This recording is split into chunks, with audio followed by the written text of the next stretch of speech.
अस्सलामु अलैकुम वरहमतुल्लाह। मेरे अजीज़ भाइयों और दोस्तों, न्यू जसर टीवी के चैनल पर मैं आपको खुश आमदीद कहता हूँ। मेरे नए आने वाले बहनों और भाइयों से गुजारिश है कि बराह मेहरबानी मेरे चैनल न्यू जसर टीवी को सब्सक्राइब करें, वीडियो को लाइक करें और उसको शेयर करें ताकि इल्म की बात दूसरों तक पहुँचे और आपको अजर मिले। आज की हदीस मुबारक कुछ इस तरह है।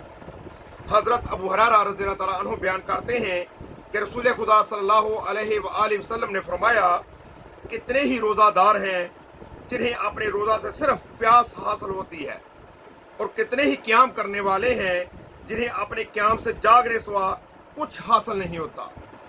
मेरे भाइयों और दोस्तों और बहनों, इस हदीस का दर्जा सही का है और ये धार्मिक की हदीस मुबारक है।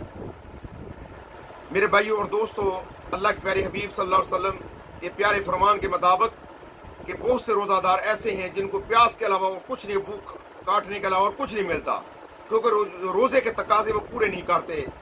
जो रोज़े के तकाजे वो पूरे नहीं करते, झूठ नहीं छोड़ते, बद नजरी नहीं छोड़ते, और क़याम भी वो करते हैं तो उनको खड़े होने के अलावा, जागने के अलावा और कुछ नहीं मिलता। कि जागते भी हैं तो आपस में गप्पे मारते रहते हैं, दुनियादारी की बातें करते रहते हैं। इसलिए मेरे भाइयों और दोस्तों, हमें रोज़ा की हालत में और क़याम की हालत में, यानी कि तरावियाँ पढ़ने जाएं या मस्जिद में क़याम करें, तो हमें पूरे अदब व एहतराम के साथ क़याम करना चाहिए, इबादत करनी चाहिए।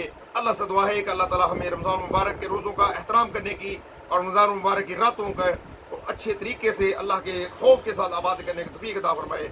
आमीन सुम्मा आमीन। अस्सलामु अलैकुम व रहमतुल्लाह।